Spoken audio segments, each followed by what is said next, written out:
Ladies and gentlemen, welcome to Creating Tailwinds Podcast by FlightPath Financial with your hosts, John Urbick and Jared Adams.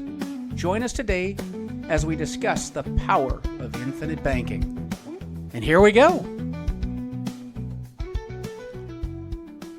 Well, John, welcome back. Another episode, trucking along here. Great to be here, Jared. Great to be with you. I hear you you were just able to have a getaway down in Savannah. Is that right? Yeah, Valentine's Day. Anton and I went down to see Andrea Bocelli. Ooh. Never saw him before in concert, and it was magnificent. The man's voice is as powerful as ever, just timeless. And to think that man is blind. I guess he became blind at he had 10% of his eyesight early on in his life, and then at 12, I guess he was hit by a soccer ball, and it did permanent damage, and he lost the rest of his eyesight. Wow! And so he learned music by Braille, I think. Holy cow! Just incredible. You talk about human factors in your life. My gosh! How crazy! I learned to play music when I was little, and I did myself a disservice by not learning the actual music. I just memorized either the fingering on the tuba or the trumpet, and then the whatever fret you were playing on the guitar board. Yes. I just memorized. It was strictly rote memory. There was no, understanding of what I was actually doing. It sounded cool, but man, I can't imagine learning by Braille.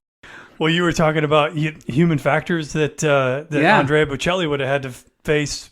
Rolls right into a great topic that we start talking about, part 2 of Nelson Nash's Becoming Your Own Banker. Part 2 rolls into a lot of the psychology piece, a lot of the human factors piece. You bet. You said he had what, 10% of his eyesight? Is that what you said? Wow. Yeah.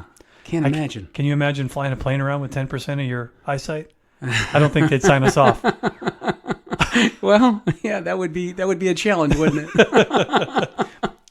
No, but the human factors piece of that the human factors is often talked about in aviation, right? It all the time. So such a critical component. How can we relate a human factors or human problems to money problems? How does that end up into the discussion of part 2 of the book? Well, Nelson talks about Parkinson's law, right? So Parkinson's law, there's 2 major overriding themes in Parkinson's law. One, that work expands to meet the time allotted, and then expenses rise to equal income. Those both kind of fall into that Parkinson's law. And we see that, gosh, you get hired by an airline and your income goes up, and all of a sudden, where did the money go? You're now spending it on a bigger house, a faster car, a boat, something, rather than taking a measured, controlled, long view of your financial life. It's all in the here and now, and that can come back to bite you.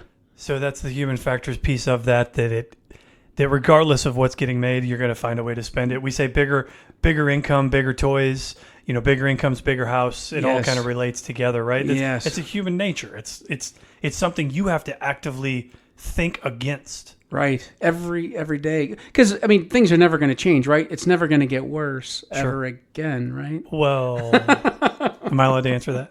You absolutely. Another part of the Parkinson's law piece is, as someone with young kids, if you give them a timeline of, I need this done in 3 days, well, magically by just on the end of that 3rd day, that task gets done, as opposed to if I gave them 14 days to do it, they're going to get it done magically by the end of that 14th day. So it's a human nature thing. It's a human nature piece of how that works together, and then how that ties in with your money. That's human nature. Which is why it's so important to do what? To act, to move forward, create a plan, look toward the future, take the long view. Potential energy doesn't do anything for us. It's kinetic. We got to act. We got to move forward, because if you just take that battery of potential energy and run it 10, 15, 20 years into the future, what have you done? You've just stored up that energy, but you haven't done anything with it. And we need inertia in life, particularly when it comes to finance, because the time value of money is so important. Yeah, and when we talk about a timeline piece of it, not only to act, put a plan in place and act, but put a plan in place that's, I hate to use the word frugal, but you want to make sure that you're living within your means as well, right? Very often do you find yourself in a spot where, you got that bonus or you got that raise, and now you live within that new raised limits. Right. And maybe something changed. Maybe maybe you needed to step back and go to a different base, or maybe you went to a different aircraft for whatever life brought down your way. And if it steps back a little bit, magically you end up in this hole. Right. Now you got to peel back a little bit and create a new budget. The things that you thought were normal. What's he say that the luxury once enjoyed now becomes the norm. The necessity. The necessity, right? Yeah, so, once you get into these varying, these are decades in action, right? This isn't just a month or two down the road from your upgrade or from a change in life. Right. This is big picture stuff that moves along the way. When you look at it with a long view and take your pay increases and say, okay, I'm going to keep part of this and enjoy it, but I'm going to also take a good chunk of this, maybe half, maybe 75% of the gain of the new money, and put that away. You won't even feel it. You're going to have a more enriched life financially, and you're building you're building a basin of capital that you have access to. Yes. You have a tremendous amount of capital that's growing over time, because that's the most important part. You got to feed it. You've got to not be afraid to capitalize your warehouse of wealth. But once the money is there, it's gonna grow. It's guaranteed to grow. And with that growth of that capital base brings what? New opportunities that you never thought possible before. And if you didn't do it 5, 10, 15 years down the road, you're like, oh gosh, if I only had the capital to do this. Well, now you do. So plan ahead. I love that. Yeah, planning ahead in terms of the, Parkinson's law. I think if there was a law that doesn't show up in the book, it's the instant gratification law, which growing up with a household of a couple of millennials, I know this instant gratification well. And that's a tough one to keep at bay. Right. The idea of, a delayed gratification piece of saving and experiencing that down the road, whatever that time frame might be. But you can even do that to a lesser degree by just carving a smaller piece away, take a chunk of it, of the new money, the newly realized income, and put that away. Sure. You won't even feel it. Yeah. But you can enjoy some of that in a more measured way and be smart about the future. And that's not just aviation, right? That's anything. Anything. Any job where you get a raise or a bump, take a small portion of that, set it aside. You won't even realize it. Exactly right. Yep. So, that's one of the, Parkinson's law. Nelson talks about that, at length. And it's something that, as you mentioned, you got to do it every day. You have to pay attention to that every day and realize that, look, I'm doing this for the long haul, not just for today. And then he talks about Willie Sutton's law. Uh-huh. And Willie Sutton was a bank robber, famous bank robber. He said, hey, why are you robbing the bank? He goes, well, that's where they keep the money. Right, right. And the whole premise under that is what? Wherever wealth is accumulated, someone will try to steal it. Who is the biggest violator of that? The government. The government. The IRS. They're going to come after your money. Yep. The folks who made the rules and then created the exception to the rule. Yes. And then they're now going to create another exception to the rule. Yes. The more I've learned about 401ks and how those work and, this deferred process, regardless of which silo that store these, funds and capital in, the more I read about it, the more scared I get of, I've got 20 plus years ahead before I'm even going to have access to those funds. Yeah. And what rules are in place when I get there, because Willie Sutton's law would say, those are on high target for a government piece or a government entity, that they're going to come and find where the capital is and where the gold is. Yeah. So we could dive down a pretty far rabbit hole on that. I know there's a lot of really well written articles that go down that. That scares me. Yeah. No, early on, people don't see it as much, because once you have up to $50,000 in a qualified plan IRA or a 401k, like, well, okay, fine. If I ever need the money, I can take it, because you can take 50% or up to $50,000, which is ever less. That's a government rule. You can't even get all of your money if you need to. That's right. Even if it's a hardship, exception, you can't do it. And if you do it, of course, it comes out and it has to go back in with after-tax money, and you're going to create a double taxation event there, which is crazy. You don't want to be doing that. Yet, if you took those same dollars and you put them into your account, your infinite banking contract, you're going to grow that at 4, 5, 6%.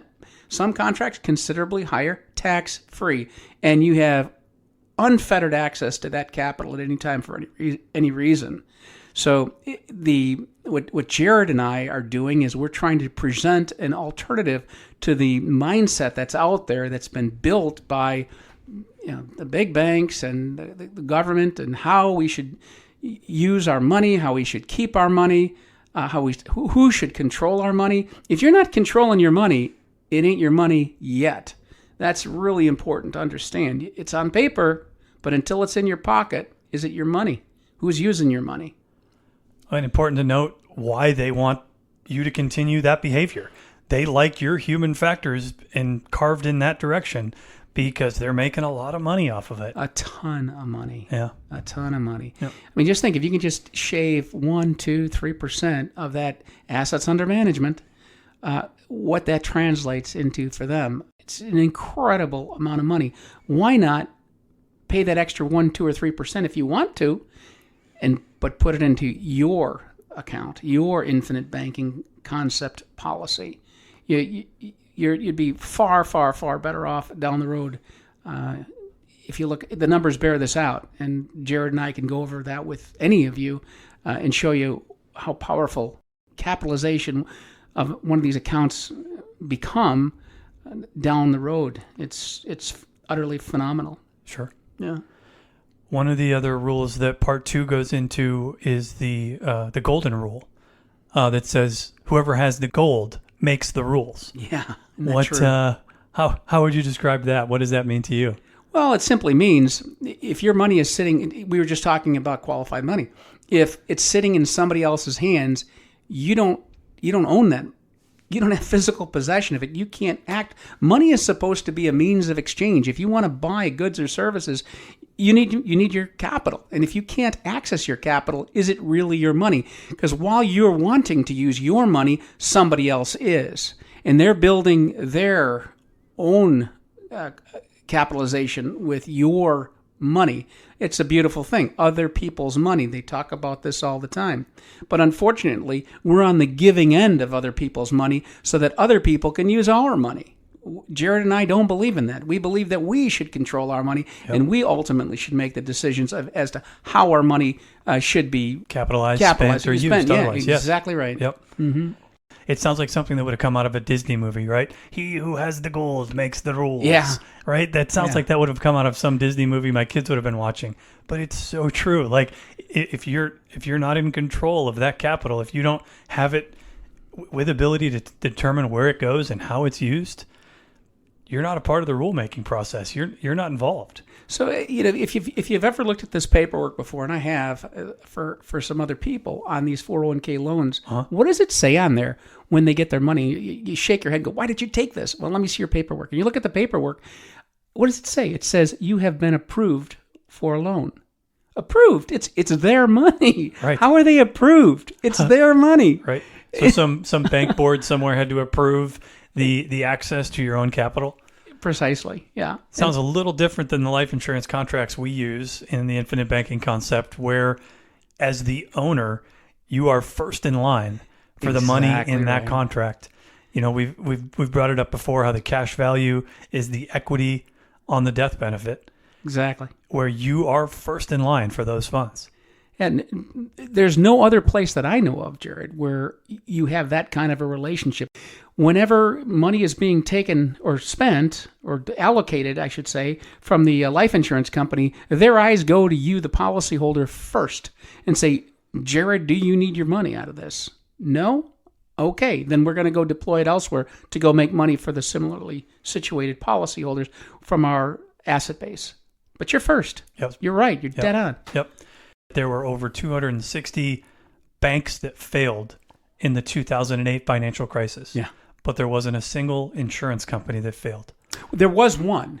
It was AIG. That's true, but it wasn't because of their insurance division, it was because of the financial products that they were in. Right, but the insurance division got pulled down with it. However, the assets were there. Yep. But you're spot on. Yep. And a lot of people don't know. Those that study this stuff, they'll say, "Oh, AIG failed." No, it did not. It was reconstituted, and its assets went to new places. Other carriers picked up its book of business.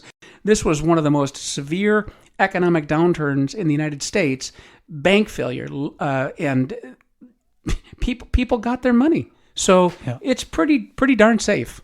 And interesting to put the line in the sand within that same company, you had an insurance or a protection piece, right? And then you had a speculative piece. The speculative piece got crushed, right? And it brought down the mortgage-backed securities. That's right. It brought down that entire company. Yeah, exactly but right. That was speculation, not protection.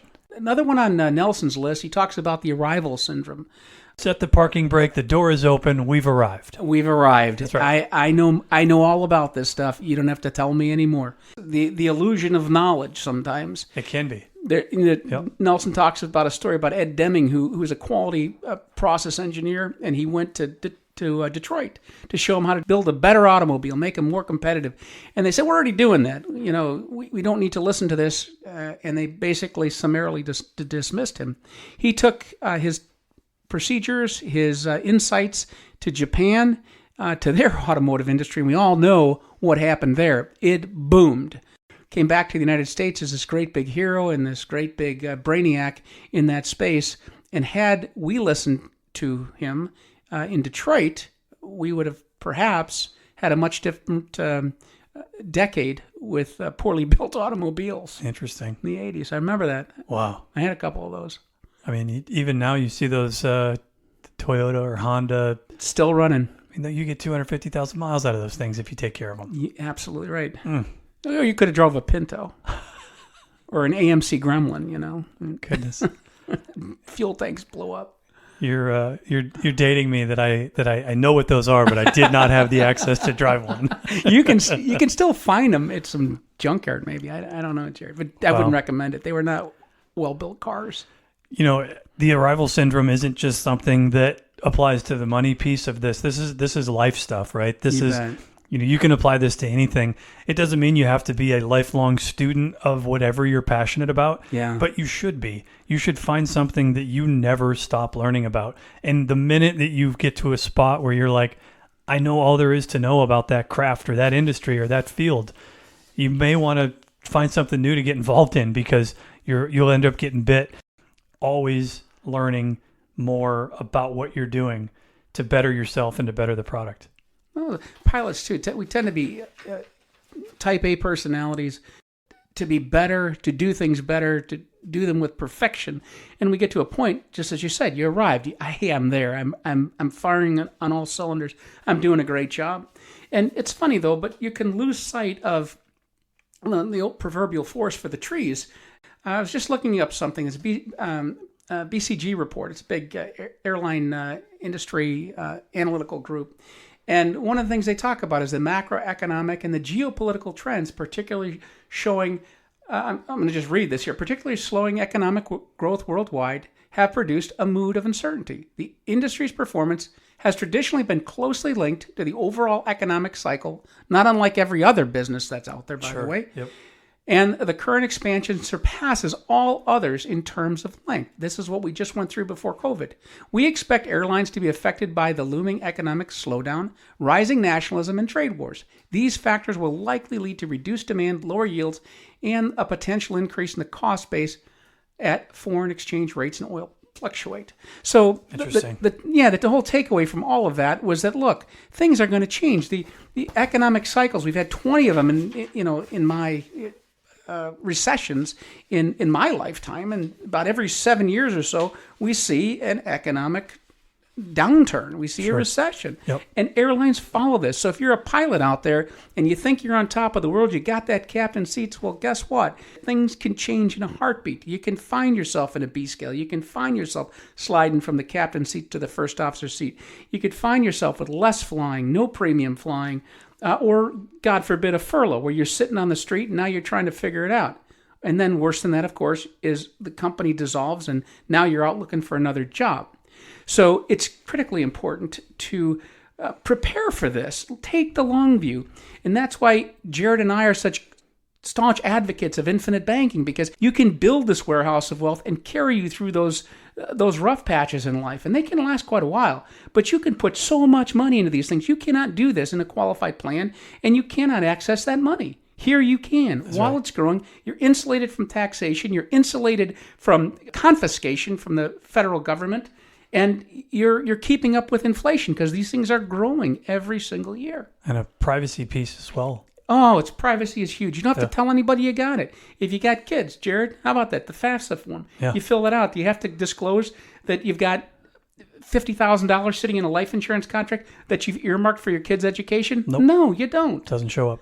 But if you've got a 529 plan, or for your kids or the parents do, you got to tell them that. And guess what that's gonna do? It's gonna drive up your expected family contribution. It's control. It's control. Absolutely. It's control over Absolutely. your capital. I mean, it's amazing, as type A personality as we all are in this industry, readily and easily we give up control to one of the most important things in life, and what keeps it all moving is the finance piece. I mean, I know we get involved in what you can invest in, and you get control over what funds you own, or which mutual funds, or which advisor, or all these different pieces you do get control over. But if you're 25 years old and you're dropping money into a 401k, you can plan on not touching it for 40 years. Right. What would you do with it with 40 years? My gosh. Everything you buy, you finance. Whether you buy it with your own capital or you're borrowing money from somebody else and paying them interest. Everything we buy, we finance. You're absolutely right. This is not hard. This is not rocket science. This is math. And math is the same today as it was 10,000 years ago. Right. If you save more than you spend when you take in, your nest egg is going to grow so that you can be the master of your own financial destiny and not somebody else. Right. You can do this. This is not hard, is it, Jared? No, it's really not. I mean, and you can get real quick into the tinfoil hat stuff on what the government's going to do and not do and might do. I would offer, don't believe what I'm saying. Don't believe what John's saying. Go do the research for yourself. If you start peeling back some of the layers on this, start doing some research, you can start with the book, The Becoming Your Own Banker by R. Nelson Nash. Yes. And you can go to 100 different paths beyond that. It doesn't have to always be infinite banking driven. If you see what's going on and you can identify the problem, then you've got the opportunity to identify the solution. But until you know what the problem is, you're kind of stuck spinning your wheels. You are. You don't have to kowtow to all the forces out there trying to grab your money and control your money and tell you what to do with it. That's not freedom. That's not economic freedom. True freedom begins with economic freedom. You have a right to your own money. You have a right to self-determine what you're going to do with your own money. And more that's been taken away from us. By building the 10%. By building the 10%. Yep. We talked about that. At 10% of the people moving in one direction, the other 90% will follow. The alternative is you keep doing the same thing. Take a look at your purchasing power. When you go to the grocery store, when you're buying a car, you're buying a plane ticket, anything you're spending money on, does it feel comfortable? Does it feel like you're getting ahead, or does it feel like you're slipping? If it feels like you're slipping, you need to call Jared, or you need to call John, or call any infinite banking practitioner. We don't care. We just want you to see that there's a better way to approach your money than most people are doing today. Well, that brings us to the use it or lose it concept, one of the last in the human problems or the human factors of part 2 of the book. What does the use it or lose it piece mean to you, John, in the infinite banking concept? Well, quite honestly, it's a personal monetary system, and it's if you don't apply these principles, if you don't make the most of it, what's working against you is time. So it is a use it or lose it in this respect. Time is such a critical component of the compounding of interest within your contract. You're going to be in a position far better off tomorrow, next year, 5 years, 10 years from today to deal with whatever contingency comes your way, Jared. Sure. Yeah, that makes a lot of sense. I mean, the other thing to add is, in a previous episode, we talked that it wasn't as much the interest rate as it was the volume. There's a big factor that can be involved in how that applies to this use it or lose it idea as well.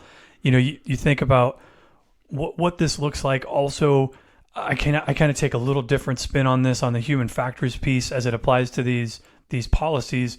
If you insure yourself at 28, that's a totally different underwriting process than at 48. Sure it is. These are whole life policies. Right. We're not using, an IUL or some different form of insurance product. We're using a whole life policy that locks in an insurability rate the day that you sign that contract. So if you're 28 years old and you get a preferred non-smoking rating, that drives all the way through to the end of that product and then into that policy. So there's also a use it or lose it piece of your health that can't go unspoken on these concepts and these ideas. I don't know if that applies to the human factors piece as much. There are cases where people had many opportunities to buy life insurance, and for whatever reason, they elected to defer it. And I think back to a client who was insured years ago by her father, and there were opportunities to purchase additional life insurance at certain gateways after a few years had gone by. And ultimately, that client developed lupus and a couple of other things that made her uninsurable. And so she was able to accumulate a substantial amount of insurance based on the previous purchase by her dad. Had he not done that, she would not have been insurable. She would not have been able to get the life insurance. Subsequent to all this, with all the cash values that built up into that contract, and she was awarded additional life insurance, even though she was no longer insurable, but guaranteed under the contract to get it, she had it. And as this built up, she was able to use the capital in those accounts for various medical expenses and educational expenses, and there were a couple other things that happened along the way.